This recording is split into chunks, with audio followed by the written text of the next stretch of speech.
And with the conclusion of that poll, it is my great delight to introduce this panel of esteemed arts leaders. We have from the Blues Foundation, Barbara Newman. We have from globalFest, Shanta Thake. We have from the International Bluegrass Music Association, Paul Schiminger. We have from the Americana Music Association, Jed Hilly. And we have from Folk Alliance International, Aengus Finnan. These are all the directors of their organization. And finally, my super delight to introduce our ace moderator for the day. Please welcome Ann Powers. Thank you so much, Tressa. And I just want to first start out by saying thank you so much to the 5 of you for sharing your wisdom and insight today. This is quite the all-star panel in a time when we really need to hear from leadership voices. So thank you for being here today. We're going to start with sort of a getting to know you question. And it has 2 parts.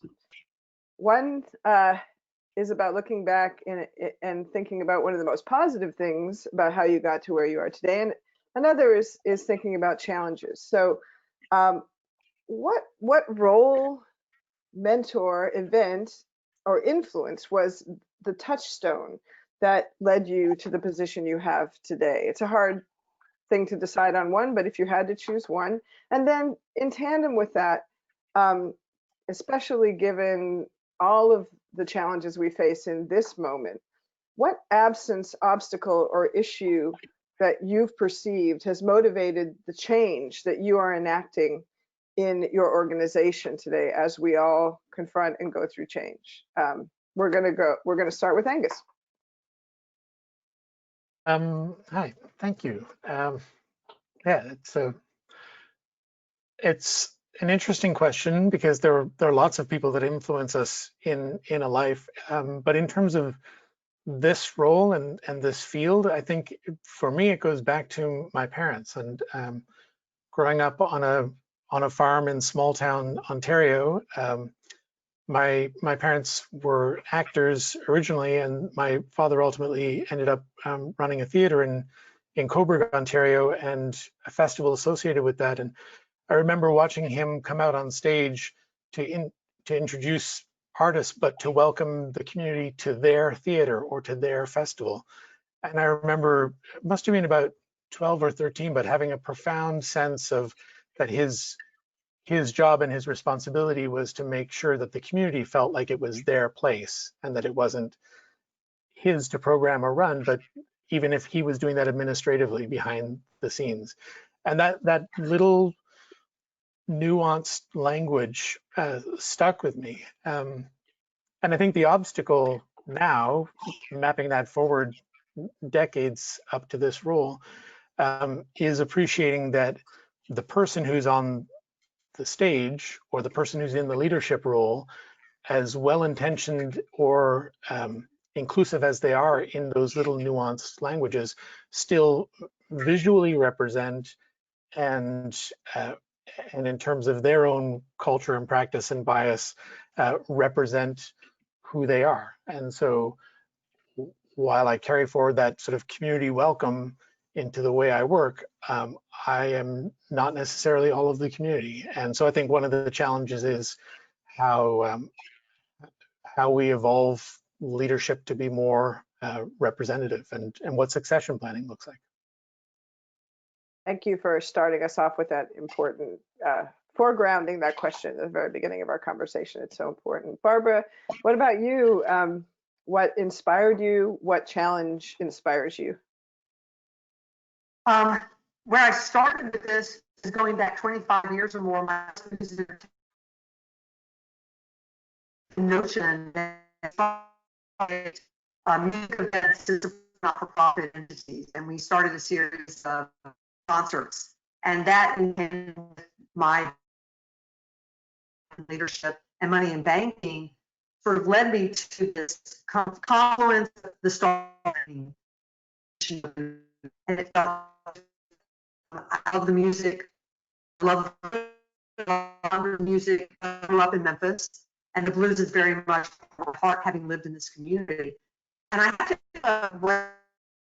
challenge by basically walking into an organization that's looking at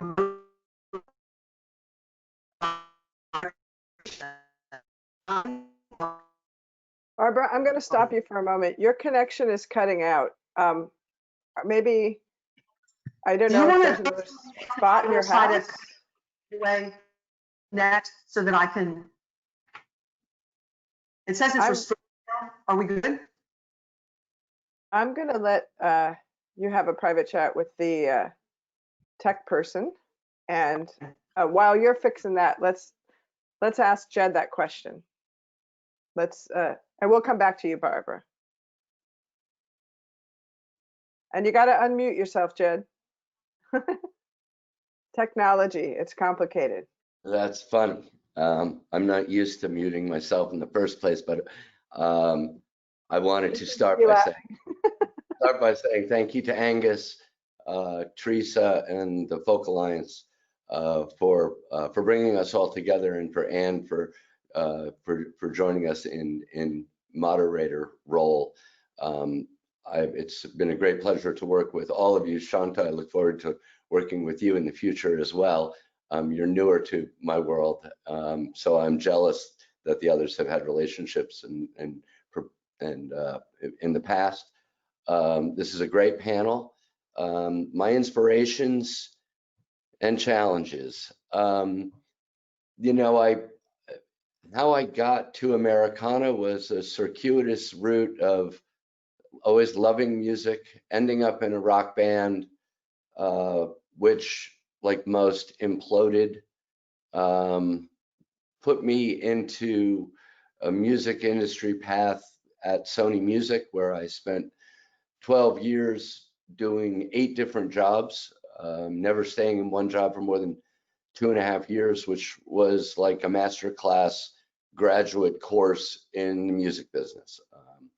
I had 8 different jobs. I interfaced with 5 different companies under the Sony Entertainment umbrella, and closing with being part of what was the Napster response team for Sony, where, you know, our job in 1999 to 2001 was to, how do we figure out what this new platform of music means to a major label. So it was a fascinating experience, and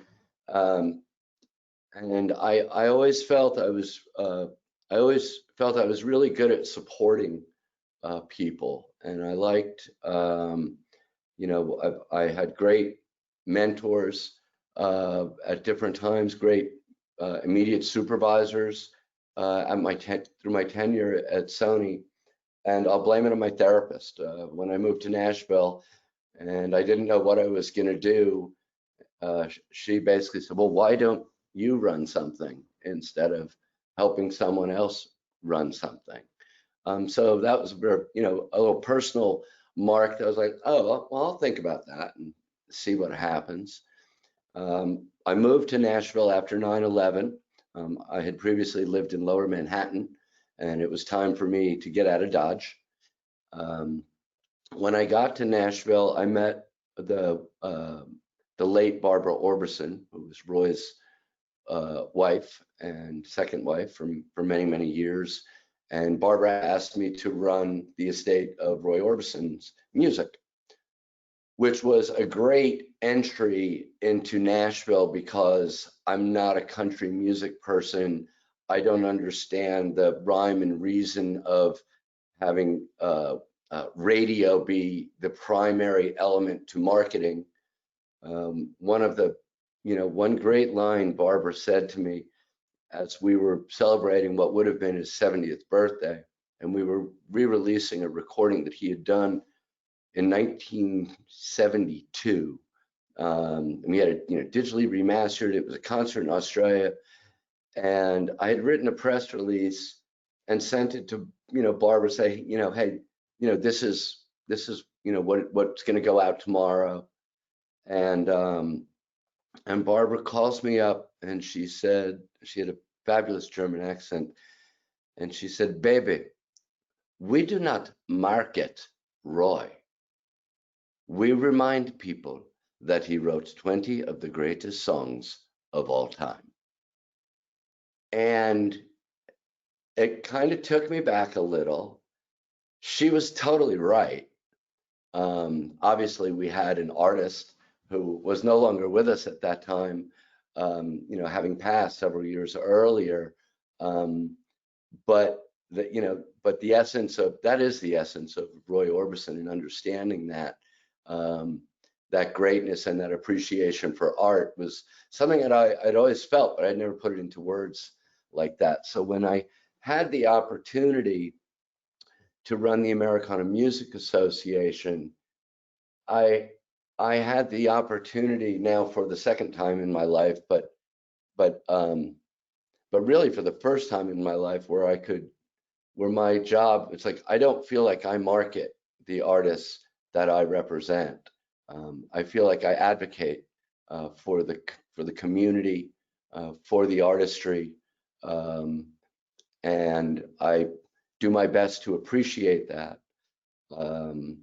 So I'm thrilled as my career sort of made some trajectories to the point where I now get to I get to work artists I love, and work with artists I love, which is a marked difference from my decade or so at Sony Music Entertainment, where I was instructed, this is your project. You pretend to love this project. If you don't love it, you pretend it.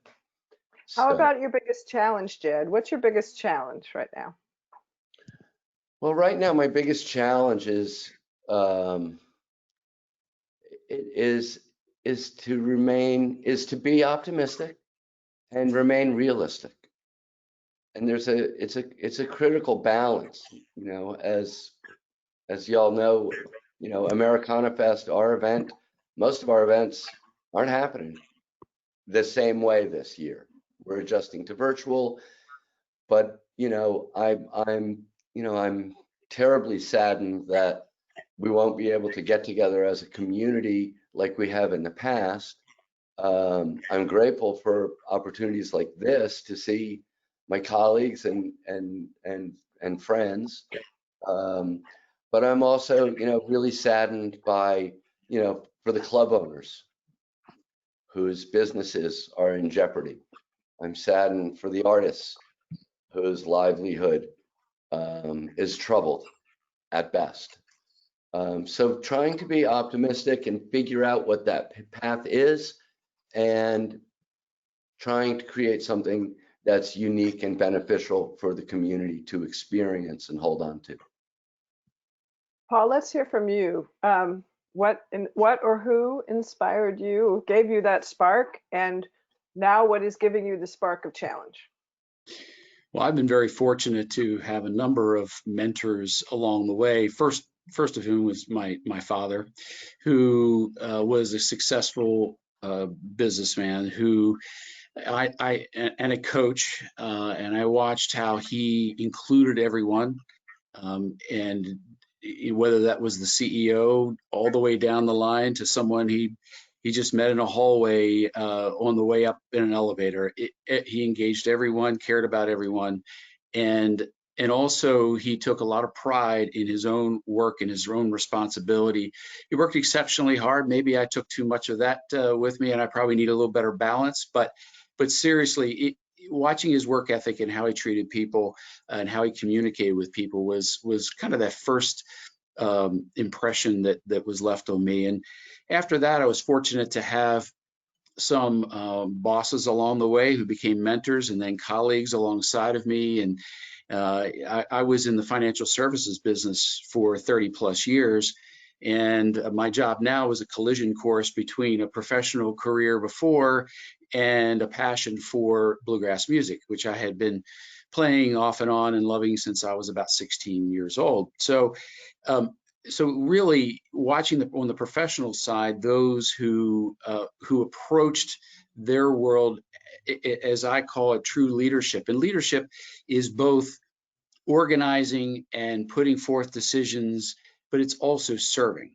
And in the roles that I had were purely a combination. My leadership roles along the way were about service. In the financial services world, I led a practice that built investment platforms, and we were responsible for that platform. But we had a series of financial reps all throughout the country who were on the front line, and we needed to work collaboratively with them and serve them, since they ultimately had the client relationships, not unlike musicians today who ultimately have the fan base and are driving the music today. So having that model of being both a leader and in a support role all at the same time was a perfect match for what I do now, because we are about supporting our community and supporting all of the people in our music in general. So I've been very fortunate to have those mentors along the way, and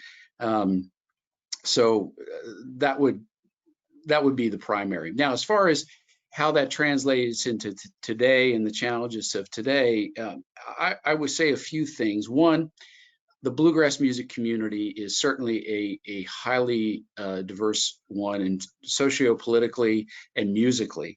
It runs from the end of one spectrum to the end of the other side of the spectrum.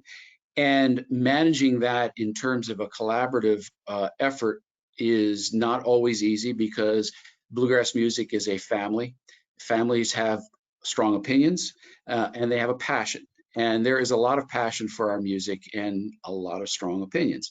So everyone knows my phone number, and they are free to call it, and I'm glad they do, because that is the role that I'm in. And you know, I think one of the things walking in was there was some trust that had been deteriorated in our organization through, we'll call it some political upheaval, without getting into details. And one of the primary things walking in at that time was establish trust with the community by showing that you're working hard, that you're caring about them, and you're in a constant mode of outreach to continue that learning experience. That to me was what was going to pull people in and have them re-engage in a positive way. And so that was kind of that first moment that called upon a lot of the things that I had been taught, and so hopefully that helps. Shanta, let's hear from you. Let's hear about your inspirations in following the path you followed, and also what is the challenge that inspires you and motivates you right now?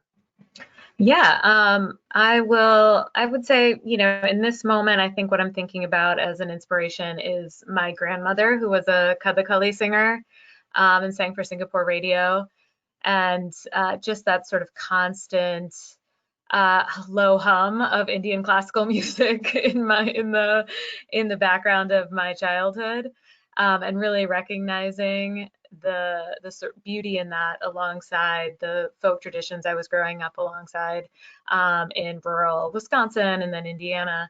And so I would say, you know, artistically, I think that held a lot of sort of my early impulses. And then, of course, along the way, you know, thousands of mentors along which I, you know, include my co-directors at globalFest, Bill Bragan and Isabel Sofer.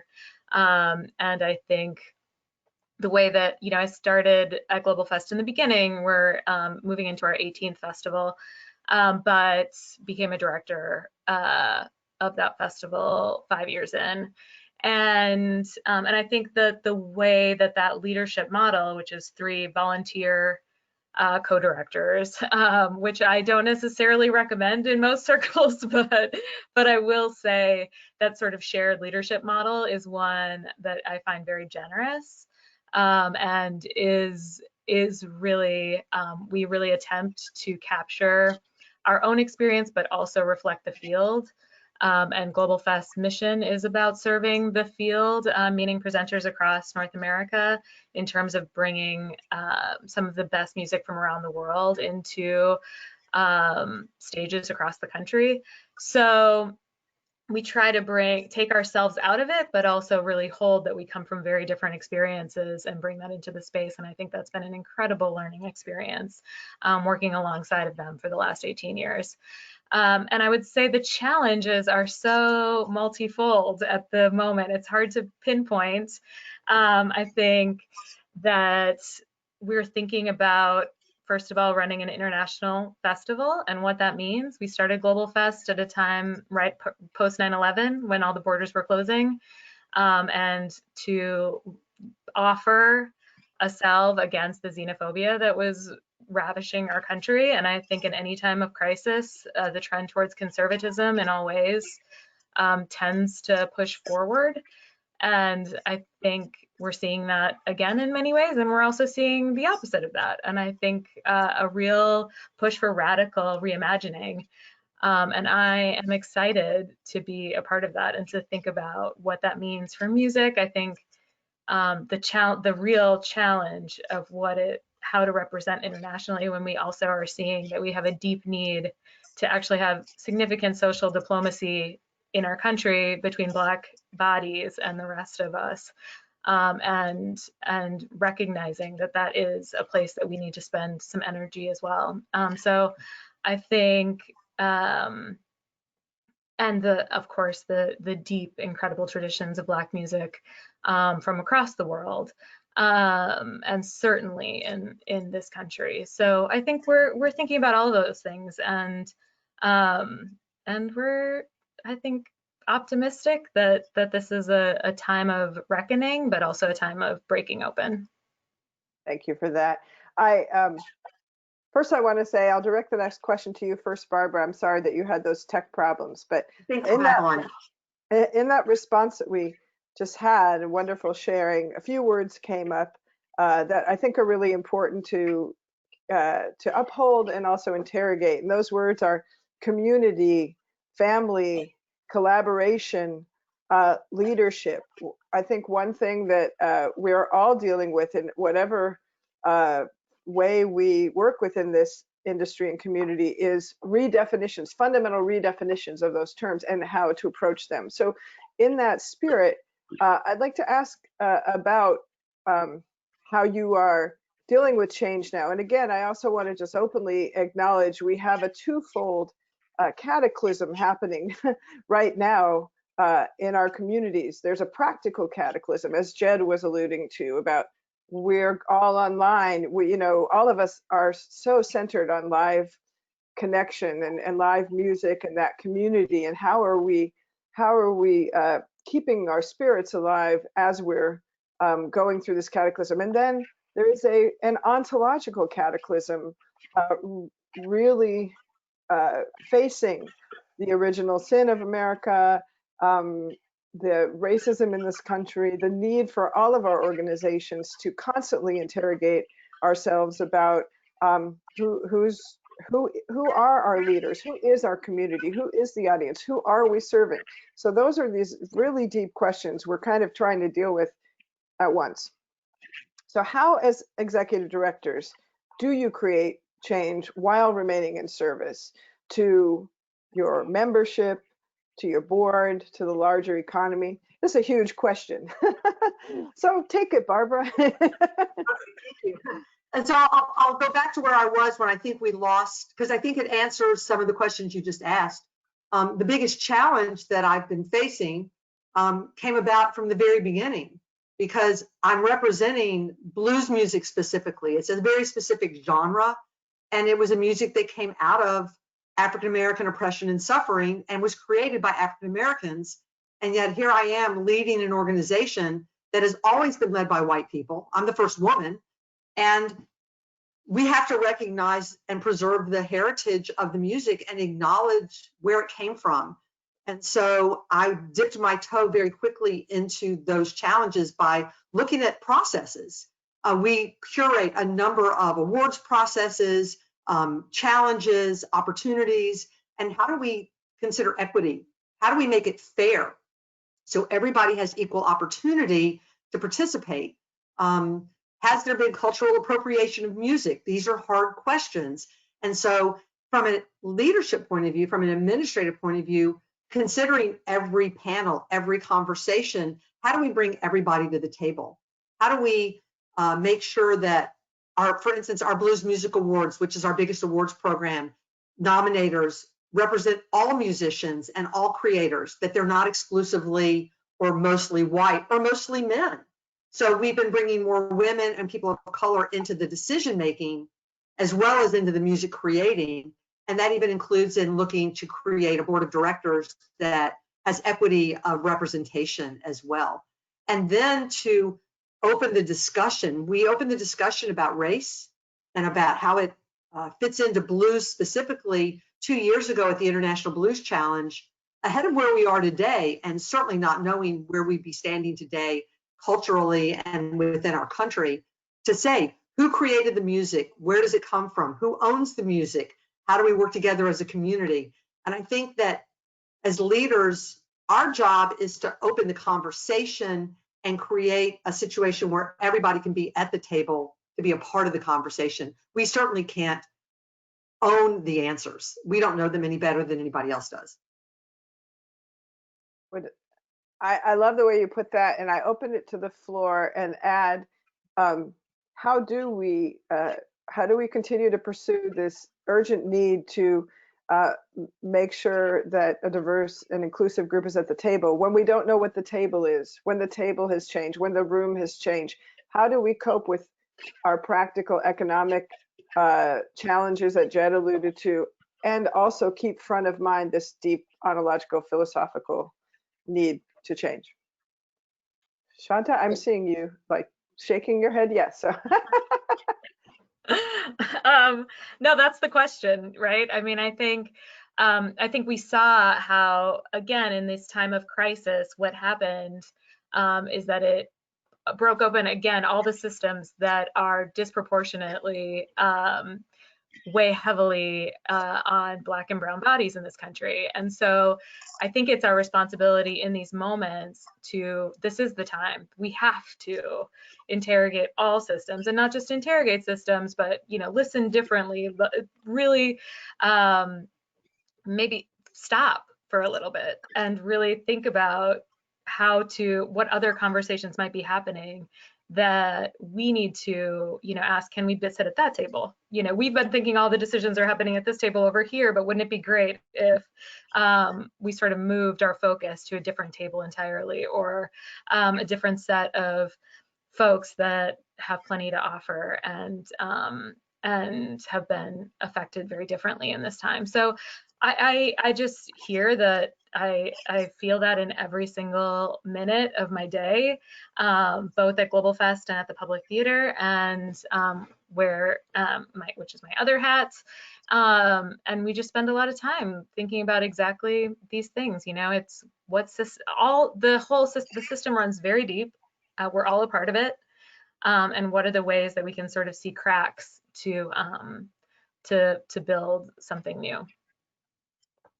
Aengus, Paul, Jed, all of your organizations have been actively initiating plans and policies to change in the past few years. And now you've also been thrust into this moment of unwanted change that has to do with our pandemic. For many of you, how have those things intersected?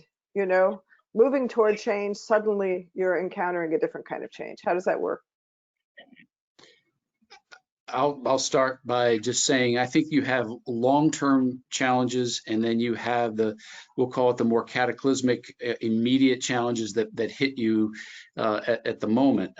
For us in bluegrass music, I can say, if I look among my panelists, that we probably have the least number of people of color playing and observing, listening to our music than probably anyone represented here. And that's ironic, because our music started with a major foundation of it being from, if you think about Arnold Schultz and the blues music and how that influenced Bill Monroe. Bill Monroe talked very openly about Arnold Schultz and his influence, and he did not hide that.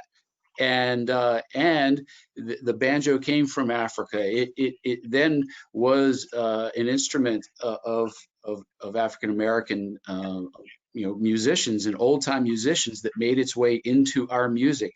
We were, and I see two of my other colleagues have had Rhiannon Giddens as a keynote speaker. We had her back in 2017, which was a a major step forward from our standpoint, that it was not about introducing diversity and inclusion in bluegrass music. It was about bringing it back, because it always was there. And unfortunately, I can say this pretty openly. I think country and hillbilly music, and that was a term that was used in the day, largely marginalized the African American community at that point. And so they probably did not feel particularly welcome at the time. And certainly a lot has changed in terms of mindset, but we need to make sure we reach out to them so that they get to participate in music that they helped create, and their voices are very important. So this is what I talk about as a long-term effort. We are a professional music organization. Is all about the music. We are not a socio-political organization. Our charter doesn't say that we are. We are all about our professional members and trying to advance the music. However, within that, we have a very strong value statement about inclusion and diversity. And it is good for the people, and it is good for our business to make sure that we have the participation across everyone. And so that's what I would call a long-term issue that we need to always face. There are others, but that, talking about the thing that's present today to talk about, clearly the pandemic is a shock to the system. No matter what you're doing on a long-term basis, you have to react to the shock and deal with that while you still push forth your mission and whatever your value priorities are at the same time. And we can get into that. I'll let my colleagues talk more about it, but there's a balancing act between being mission forward and also managing an organization for survival and for it to thrive in the future as well, and help our community do the same. So anyway. Aengus, Folk Alliance was one of the first festivals to officially cancel or postpone when the pandemic hit, and I think that was a real model of ethical behavior, especially given the joyful intimacy of Folk Alliance, the after hours aspects of Folk Alliance.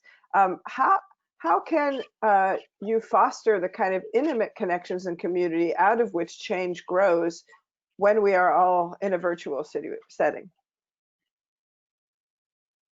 That's a very challenging question. I don't have the answer for that, but I think by default, an intimacy has returned to the art forms, and the amount of expression, creative expression, that isn't just being held by the professional musicians, but whether it's seeing it online or knowing that it's actually happening in people's homes, the return to creative practice for self-expression outside of the professional confines of you are a musician or you're appreciating the music. I think the intimacy is at a very personal level, and I think one of the great intimate and rigorous journeys we have to embark on now is this is the question of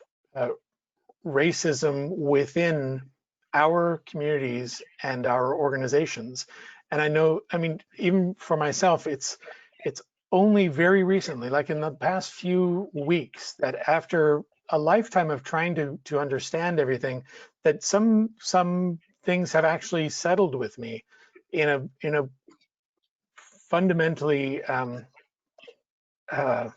seismic way. And one of them is that and I think we tend to do this in terms of talking about racism or supremacy, looking at it as, the police force or, the systems. And so we think of it as like the evil done, as opposed to the inherent things that we do and assume, and the norms that we perpetuate.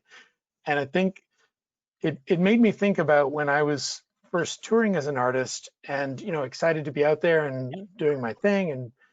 But after a while, I realized, everywhere that I went, I was playing to an entirely white audience for the most part. Clubs, concert series, even the festivals, and that while there was some diversity on the stages, it was primarily and so I wondered why that was, and what the, and you see people sort of experimenting with fledgling efforts to diversify their audiences, but then I'd look at who was running the festivals or the clubs or the music industry organizations sitting in this panel, and realize, oh, it's primarily white leadership. And then, but it's not just there. And then it's at a small town level. Well, who's funding this, and who are running the businesses, and who's actually running the town council? Oh, it's primarily white leadership. And so I think when I started thinking about the system of racism in terms of power dynamics and defining the norms that also include how nonprofits work and how funding bodies work and the allocation of things and who isn't involved in the conversation, no matter how well-intentioned anything is, it's disconnected from community, from the full community, without representation. So I think the intimacy, I'm less interested in how we find the intimacy of the private showcase rooms again, and I'm way more interested right now in the coming year for how we take all of the passion and spirit of our communities and do that intimate inner work and community work of reflecting on where we've come from, where we're at, and what could be. What's interesting, Aengus, what you've said is that I'm finding, and I bet everybody else here as well, is that I've got to move away from my email. I've got to move away from writing and putting things in organized order. And I'm spending the bulk of my days now having very long one-on-one conversations with people. And that's a type of intimacy that we as leaders are going to have to step more into. We're going to have to acknowledge that some of the quote unquote work that we thought of as work has to stop for a minute. And the work has to become connecting one-on-one with people to ask them, what is it you need of us? How can we help you? What is your community looking for? What are we not understanding? So that we can be more responsive over time. We're almost having to push the pause button right now to do that. I want to definitely interject a practical question into this, and maybe I'll direct this at you, Jed, because you mentioned it in your opening comments, which is that part of the structure and system of entitlement and privilege we're confronting has to do with economics. Everyone in our industry, in our communities, is suffering economically right now. That suffering is magnified among communities and for individuals of color in general. So what can an organization like Americana do for people on an economic level, and how are you yourself dealing with those challenges? Not personally, I mean as an organization. No. I mean, it's a challenge. Listening to everybody, y'all are so insightful and smart, and bring different things sort of pop into my brain, and I like it when things sort of organically pop into my brain. One thing that I'm experiencing right now, in a sense of optimism, is we made an announcement last week that we created a foundation, a 501c3 charitable and educational foundation. It's a separate entity from the Americana Music Association. So we've been working on that for a number of years, but I was always waiting for something like, oh, I don't want to announce that until I've got something to announce about it. Like, what's the event? What's justifying? What can I, what justifies the creation of this foundation? And just sort of organically, it's come to me that the Americana Music Association actually didn't start to produce a music festival and business conference and an award show. That wasn't the intent. The intent was to advocate the authentic voice of American roots music and to support and shine a light on those artists who might otherwise not be heard. But over the years, our purpose was to produce Americana Fest in the fall. So I had this great revelation that, oh, we need to be focusing, like we almost need to go back. The foundation is the reminder, and the cataclysm, that happened was, oh, we can partner with people and raise money for COVID-19 research that we did with Amy Rietenauer and Ed Helms and the Whiskey Sour Happy Hour. And we were able to do that because we now were a 501c3. We could accept charitable contributions and then turn around and write checks to Direct Relief and Music Cares. It was something we didn't even know we could do 6 months ago. And it was definitely something the Americana Music Association didn't have the legal authority to do because we're a trade association. So I don't know the answer to your question entirely, as particularly as it relates to the economy. I have always believed that that art is the greatest combatant to gentrification. Like, as gentrification comes in and it moves art out, I contend, no, art needs to go. Art needs to be even more important in that community to keep that community solid and sustainable. And there's lots of let's say Richard Florida studying the creative class, and the arts can improve our economy. What do I specifically do? I mean, I'm so lucky. I work with a community of artists that's going to exist whether I'm here or not. They're going to be playing music because that's what they're driven to do, quite frankly, whether they're making money or not. My hope, and as I'm pivoting the organization, I'm hope to pivot to pose questions so that we can all listen and take appropriate next steps, but there's no magic formula here. I see we've been talking about challenges this whole time. I'd like to go to our next bullet point, who's at the table. And we have also been talking, I mean, one beautiful thing about this conversation is I think everything we wanted to talk about is this conversation is revealing how everything is intersectional, everything is related to each other. The practical challenges are related to those ontological challenges. Confronting racism is related to confronting economic inequity and confronting the tensions in working in the arts, where people want to focus on fun and pleasure, but there are deeper issues we need to focus on once. So I am grateful for all of you for being here and for being willing to respond to this next question, which is, let's look at who's at the table, including me, on this very panel. Think about who is not, and this is the first time all 5 of you have been together, so we can talk about that and what can be accomplished by this kind of community connection. But also, how can we imagine a different image or vision at this table than what we have now? I throw that out to anyone, and I'll be right up front with it. More inclusive.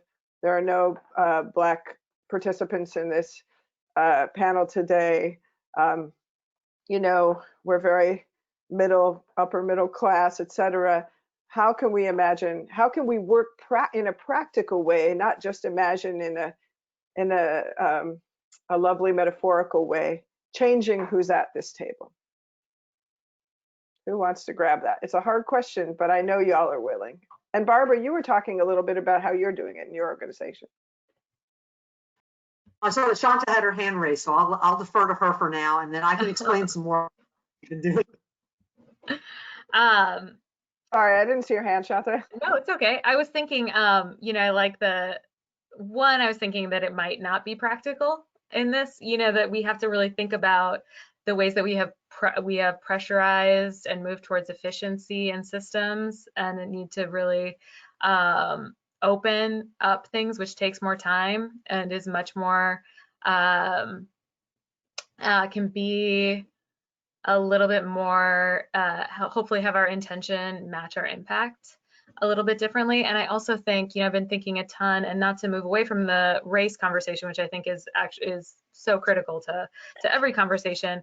But I think I've been thinking a lot about how our artists are the most vulnerable in our communities in terms of when we think about our field and what they are suffering right now, and will be for the next foreseeable future in terms of a loss of, I think in the way that when the music industry as it was crumbled, the live experience really rose to like the top of how an artist makes a living, and now without both, I am just incredibly concerned about how we have these conversations and including artists' voices in these conversations and prioritizing the needs, the asks of how artists need to be met in this time and what new structures need to be created. Especially if we lose our independent music venues, which is like the next tier, and how do we, as a field, really step back and allow our artists to start getting some salaries, to start being in the conversation, to start getting health insurance. And I know that exists in certain ways, but I think we need to really rethink where artists are in this conversation. Thank you for that. I think it's important. Go ahead, Barbara. I was just going to piggyback on that and say that this goes back again to having those one-on-one conversations. I'm very fortunate to live in the city where the National Civil Rights Museum is based. And so I have direct access to their leadership. They're the ones that know how to do this. They know better than any of us how to do this. And what I've been hearing from them is you have to go to the source to find the people. We know who lives within our own economic worlds, our own racial worlds, our own religious worlds, the people we socialize with and hang out with and spend time with. If we want to bring people to the table who are outside of our narrow sphere, we have to find people in that sphere and invite them to invite their friends into the table as well. So that we, I might not know people that are of color, younger people, people with disabilities. We keep on naming people that don't match what I look like and where my life is. And so if I want people who are different, who I want to give equity to and I want at the table, I have to find allies that do know people and invite them to ripple that out to bring people to the table. And that's where those one-on-one conversations that take time and energy require that. It's the only way we're going to diversify and bring equity is if we reach out of our narrow scope of who we know to find people that we don't know and engage them. It's not easy. It's not easy. It takes a lot of time and a lot of commitment. And I've watched all my fellow leaders here do a really good job of doing that, of speaking truth, of reaching beyond what they've been to what they could be. I think sometimes it also includes reimagining, like, is it a table that we're at? Like, what about sitting down? What about walking together? And I mean, it's a metaphor, but in real terms, one of our experiences in trying to open up our programs and conduct outreach and bring new communities into Folk Alliance, in working with leaders for the International Indigenous Music Summit, it was ultimately one of the great learnings and lessons and gifts of that was not necessarily the summit itself, but internally understanding that the way we work is the way we work. And there's a norm to that. And that norm, if we're just asking people to accept our norm and come on in because they're different and they weren't welcome before, then it's still like submitting to a certain thing. And I think one of the challenging but brave journeys we have to consider is what are the ways that we operate that even if we're welcoming people in, aren't welcoming or require people to comply or dent the way they do things, and that ultimately we have to do a lot of listening and learning, and that not unlike spending time away from your email and in conversations, I find myself desperate for the time to read and learn and and sort of hit refresh, but also just insert new knowledge into my way of thinking so that it's a more constructive and compassionate approach to doing business. Those are great points, Aengus. And you know, Paul, you had mentioned this idea of music communities as families, and I think that's such a complicated idea, because, you know, who is in your family? Does that sort of gravitate toward homogeneity? You know, when we think about who is in our biological families, like how do we make those families truly inclusive? Great question, and you're right. It does breed that homogeneity, and we have to break out of that just to introduce things. You have to push things a little bit. You can't push, if you push too hard, there's a reflexive thing that happens. But through learning and experience and introduction, you can change things over time. Shanta talked about, you know, how things evolve in conversations, et cetera. And that's what our approach is. We are still about the music and all the things you're talking about, our worries. You know, everybody's talking about the worries for our artists and the venues and how are things going to, you know, right now, that is a primary thing. But at the same time, we are trying to expand our universe by having sessions to broach the subject around inclusiveness and diversity, about having showcases that promote that. We have a task force on our board to address these issues around our value statement, and to have board and staff training so that we can understand how best to create that environment for people to interact in a more inclusive way and evolve the way we gather together and make music and just, you know, you could talk about it more societally, but I'm thinking in terms of, at least for our music, how do we introduce it in a way that is around the music and is educational all at the same time. So we're trying to take those steps. It does take time. You can't just push the button and suddenly change the community instantaneously. It's going to take some time, but you create that atmosphere for that change. As we move toward the end of our conversation, I do want to get to the last bullet point, facing forward and leading change. But I want to, we did get a question, and it includes an important word. This person asked, how do we get beyond tokenizing? And I think tokenism is a hard thing for us to talk about. It is an uncomfortable thing for us to talk about, but how do we get beyond the tokenism stage and make our events and organizations not just safe, but, as Barbara was saying, you know, relevant to the people we're talking about welcoming to the table? And then connected to that, again, like, how do we not just serve in a metaphorical way, but what can we do practically to help musicians in crisis during that time? That's a little question to end on. How about you, Jed? You take that first. Well, thanks, Ann. You know, I'm, you know, I don't know what I don't know. That's an important admission right there. And I've tried to, you know, I remember, you know, interesting, you know, the idea of, dare I use the word purists in this conversation, but there's not so, it exists in my world, but, you know, there are bluegrass purists, there are folk purists, there are blues purists. When somebody deviates from that, they get rocks thrown at them. In Americana, it's the same thing. When we got the grant, when after lobbying the Grammys to create the Best Americana Album category, the description came out, and it included the word twang, and I said that needs to come out, like, because it's not just twang.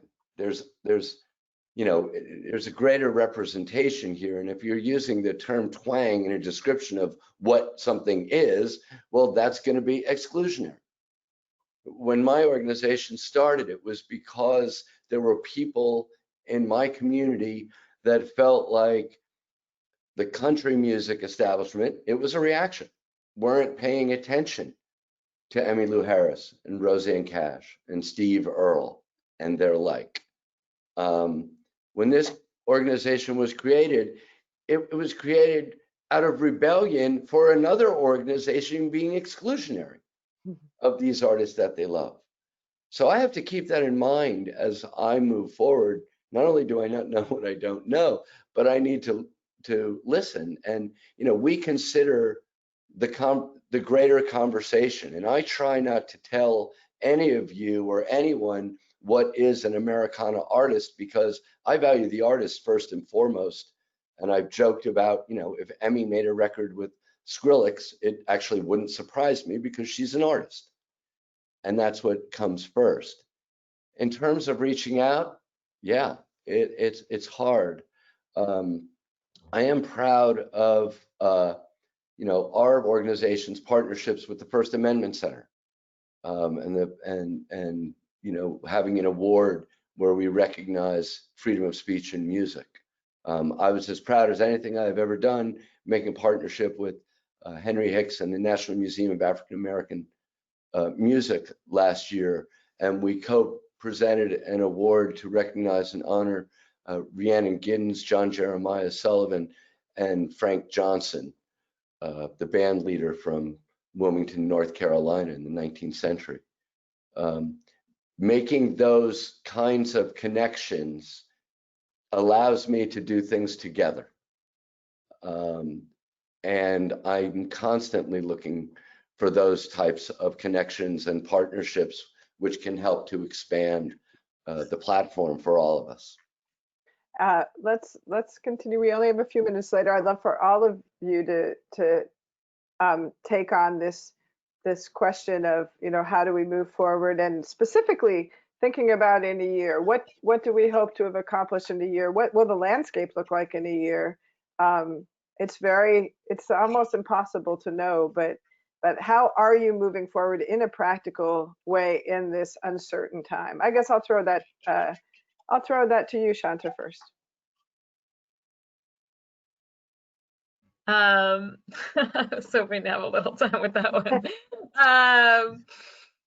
I think, yeah, I don't know. I mean, I take, it's this sort of interesting moment of a shared narrative in a lot of ways. And I think there's going to be an incredible, incredible amount of really vibrant art that comes out of this time. And I hope that by the end of this time, we will have some new structures and some new ways of meeting that art to get it to the widest amount of people. And hopefully that our audiences look like the cities we serve, the communities we serve, and that are also not starting as if none of this happened, meaning that our ticket prices look different, that our welcome looks different, that every piece of our organizations are really questioned, so that we're stepping into this, you know, one step at a time, and trying to not really get ahead of ourselves, because I think what we thought was going to happen, and our sort of assumptions, as Aengus was talking about, these sort of baked in practices and structures have not done the job that we thought they were doing, and in fact we're probably doing the job that they were created to do in terms of keeping people out. And so how can we just rethink everything and try to move with the movement, and not get lost. And I would say my colleague Asha has this great metaphor of being in an argument with somebody and holding hands when they were having the sort of their argument, as a way of really holding that we want to get through this together. And I just keep thinking about that in this moment of really difficult conversations that are long overdue. how do we sort of visually in our minds in Zoom calls think about holding hands with everyone as we sort of try not to leave folks behind, but really continue walking forward. That's a beautiful metaphor. And we have a question from the audience that I'll just add on to this moment when we're thinking about where we'll be in a year's time. And maybe, Aengus, you can field this initially. As you think about the practical steps toward the future, are you finding interesting intersections between professional and personal anti-racism work? And again, I think it's so important to think of the movement from non-racist to anti-racist, the movement from passive to active. So I'll throw that to you, Aengus. I mean, I think it's all interconnected, and ultimately, the long-term health of our organizations, our genres, our fields, the cultural sector is going to will flourish if we also do the social work that's at the foundation and entwined in all of the ways that the industry works, from a commercial level to the nonprofit associations that represent genres. So I think it starts, whether it's personal or organizational, by acknowledging, whether we understand or are informed about all of the details, but acknowledging that racism exists, that inequity is a real and an embedded issue, and that we examine that in ourselves personally and as an organization, to examine, okay, well, where does this sit within Folk Alliance? That we learn and invest in that learning as a staff, as a board, as a community, that we resource that learning, that we don't that we take it on and don't expect the marginalized communities who aren't within the organization to sort of knock at the door and deliver the lessons.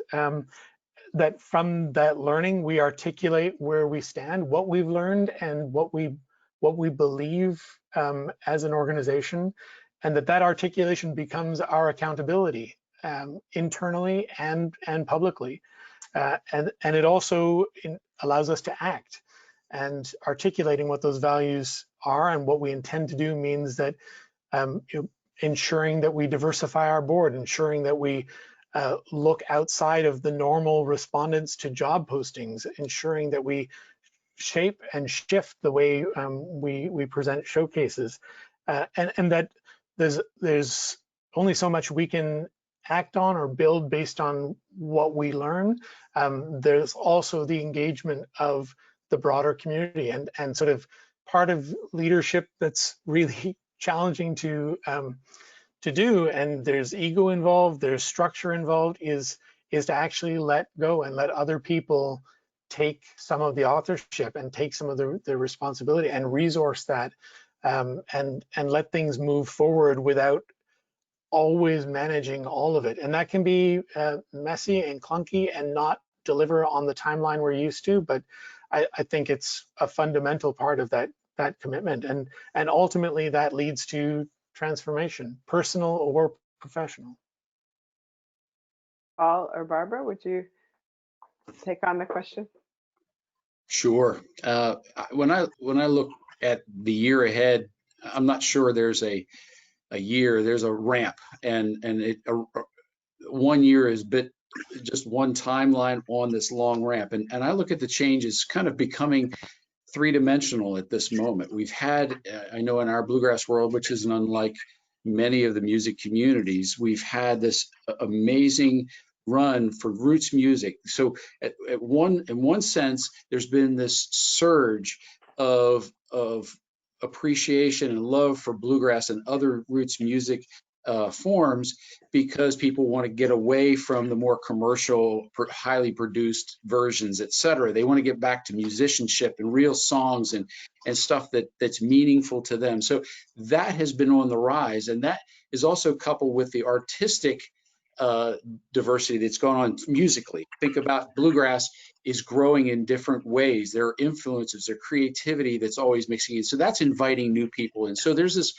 wonderful energy around bluegrass music. At the same time, the scene, forget with what's happening with the pandemic, you've seen a shift around the venues. You've seen bluegrass only festivals, many of which unfortunately have gone away, which has impacted a lot of our artists. A lot of the larger festivals become multi-genre based festivals, which has just asked our artists to change. And that change is always difficult, and they have to reimagine what their careers and what their strategic position looks like at the same time. And it was mentioned earlier, without the benefit of all these things sitting behind me, all the physical copy CD sales that allowed for diversification of revenue, artists are now having to tour more heavily than ever to make a living. They're using streaming, as we all know, to build their community so that they can have live engagement with fans. Well, that runs them ragged. Well, what happens now? Now you overlay the pandemic on top of that. So we've now conditioned them to have to go out and tour hard. And now we've taken that away from them, and we don't have the ability to re-engage that at 100%.